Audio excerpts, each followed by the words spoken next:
stand by. In 5, 4, 3, 2, 1. And action. Hello, and welcome to this edition of Real Talk. I'm AlexisLee Lawson. Real Talk is a high school video news magazine program which features stories from all 3 high schools in Hardin County: John Hardin, Central Hardin, and North Hardin High School.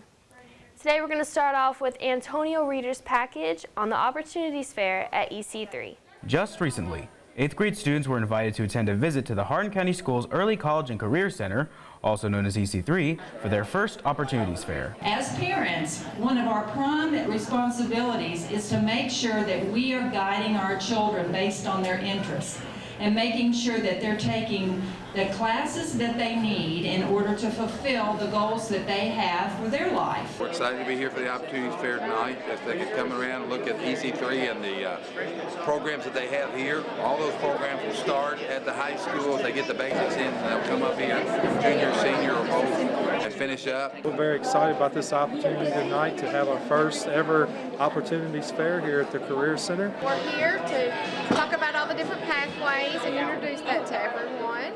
We're very proud to say that through North Hardin we offer 33 different career pathways. This fair sponsored a large number of clubs and extracurricular activities from all 3 high schools in the Hardin County District. Hello, I'm Gina Ryan, Director of Hardin County Education on Community Television, and we're here tonight to educate and inform and get enthusiastic 8th graders involved in our telemedia program at the Hardin County Schools. My name is Tony Baldwin. I am the Gifted and Talented teacher at West Hardin Middle School as well as the robotics teacher. I'm Mr. Pitt. This is automotive technology. In our pathway, we get real hands-on knowledge on real car parts using real tools. For more information, parents can contact the Hardin County Schools Superintendent's Office at 270-769-8800 or email john.wright@hardin.kyschools.us. Reporting from HCEC-TV, I'm Antonio Reeder. Not only was there an opportunity fair at EC3, but recently the VEX Robotics competition was held there as well. Let's take a look at CJ Jones reporting on it. VEX Robotics is a design system in which students take the engineering career pathway to the next level. Recently, numerous amounts of students from all over converged at EC3 to compete at the VEX Robotics State Qualifying Tournament. This competition features a new game called Skyrise, where teams have 2 of their robots in one ring. One robot on each side builds a tower called a Skyrise, and the other claims towers by placing hollow cubes on them. HCEC-TV caught up with a few people from the tournament.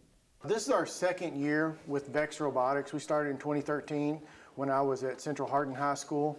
We started with 2 teams in the spring, went to the TSA Nationals that first year and made it to the finals, and it really sparked an interest in the kids and they got really excited about it. So we started the fall of 2013 in the VEX Robotics competition, which is a worldwide competition of nearly 10,000 teams in 33 countries. Since then, we've been able to capture state titles, national titles, and ranked 2 teams in the top 10 in the worlds last year, and one of them 3rd place. All 3 of our teams from Central Hardin that went to the worlds competition last year finished in the top 30 of the 3% of the teams that just got the invite in driver skills and programming skills. I've been doing VEX for about 2 years now, going on. I really got pulled into it my sophomore year by my teacher, Mr. Nagel. He was very big in VEX Robotics at the time. A new game just came out, which was VEX Toss-Up. And I was kind of an understudy to 6135E to just learn the basics of the game, learn how to build a robot, and everything like that. And that's how I got started with VEX Robotics. It was really my teacher, and just like seeing these robots go at it, that's what really got me to join VEX Robotics. My favorite part of VEX Robotics is the building and the battles. It's really interesting to see whenever you go into a battle with a robot you just finished, you get to see how it worked out, what you did and what didn't work, and you can find out, okay, I need to fix this, I need to fix that, I got to change this, got to change that. There's a lot of things involved, and every time you go to compete, you learn, you come back, you prepare, you go again, and you repeat the process. Every time I compete, I always learn something new. My favorite thing about VEX is definitely once we get the robot finished, I feel so relieved, and just getting to drive it for the first time was so exciting and so riveting, I guess you could say. Out of the 32 teams selected to go to state, 10 of them were from Hardin County. State competition is right around the corner for these students as they earnestly rebuild and refine their robots. Let's hope they advance further in their competitions. Reporting from HCEC-TV, I'm CJ Jones. 6135Z, 6135C, and 5454D from Central Hardin High School, Cincinnati, Kentucky, and Airport Crossing from Georgetown, Kentucky.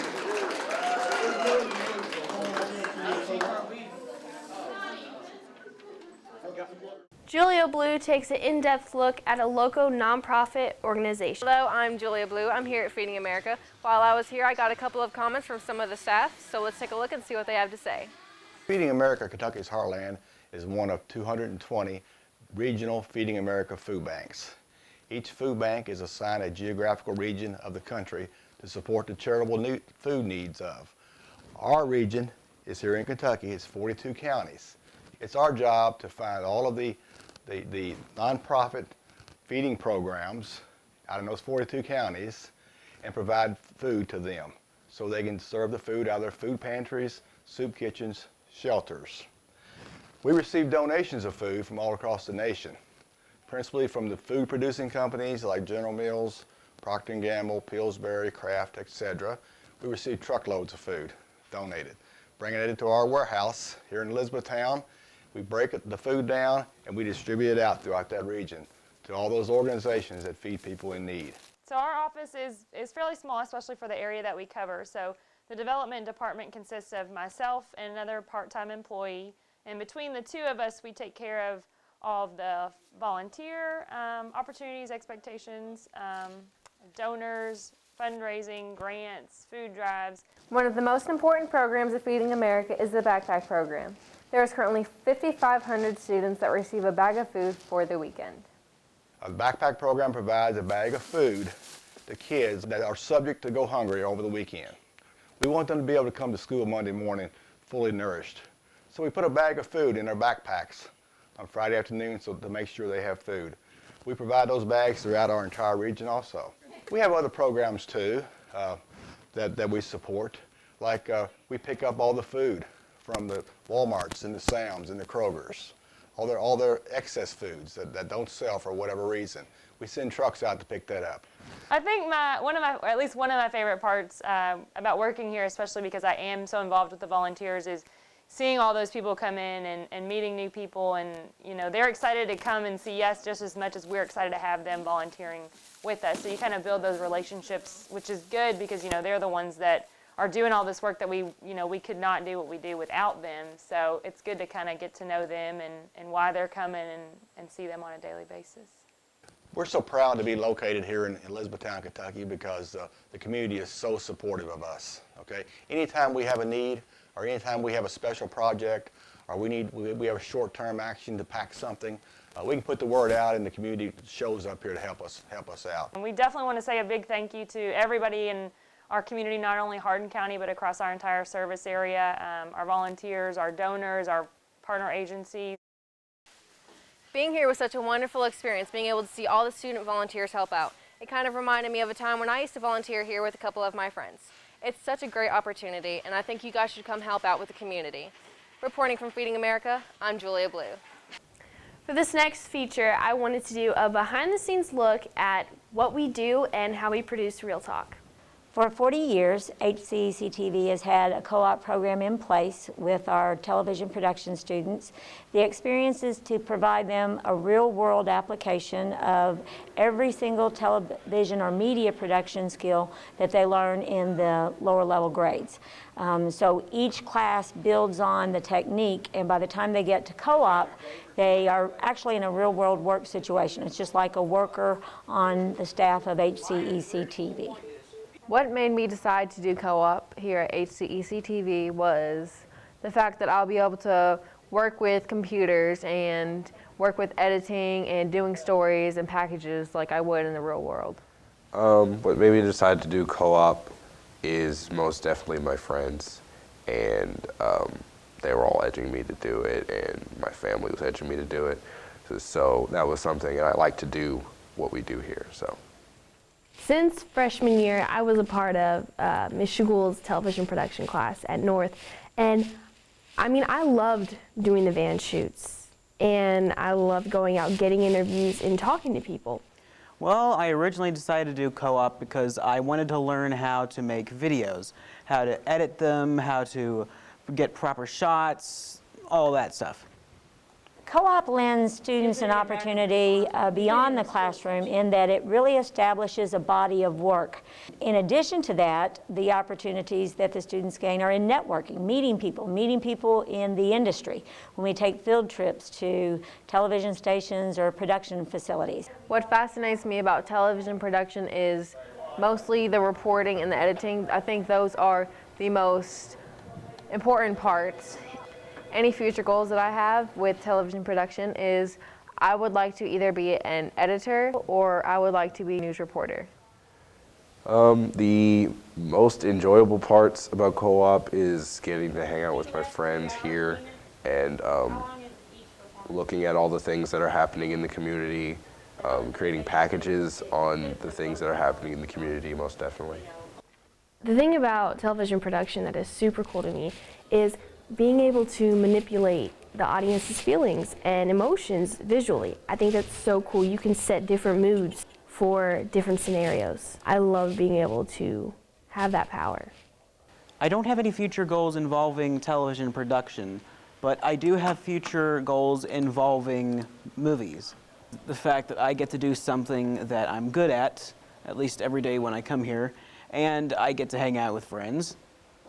Being an HCEC-TV co-op student is extremely recommended to any student who may be deciding, wondering, or even knowing that they want to be a part of television production in the future. Not only will you gain experiences and develop relationships with people in the industry, but anyone who is interested in this will definitely have a good senior year.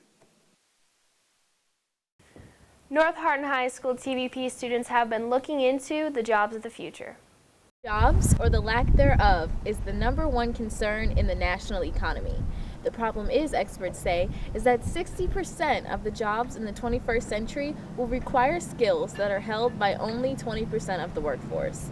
Students preparing for the world tomorrow are focused on the question of what those jobs will be and how they need to prepare for them today. In Radcliffe, Kentucky, North Hardin High School English teacher Michael Chancellor says, technology is developing so quickly that the only thing certain is change, and teachers work hard to stay up to date. I think even as teachers today, we have to be 21st century learners, because even, as a younger teacher, I'm not totally up to date with the skills of the 21st century yet. So it's a struggle to learn, but we're doing the best we can. We're trying to put everything on the cloud and make things very much accessible through Google Docs for students, because now presentations are done that way. Flash drives are almost a thing of the past. So we're just trying to take baby steps and make sure that students today are ready for any kind of workforce that they go into. English teacher Dan Mahone says teachers strive to reach their 21st century students in ways that will prepare them for what's ahead. Absolutely. We try to incorporate technology as often as possible. We try to make class fun and exciting, and that way the kids won't be bored and maybe they'll actually learn something.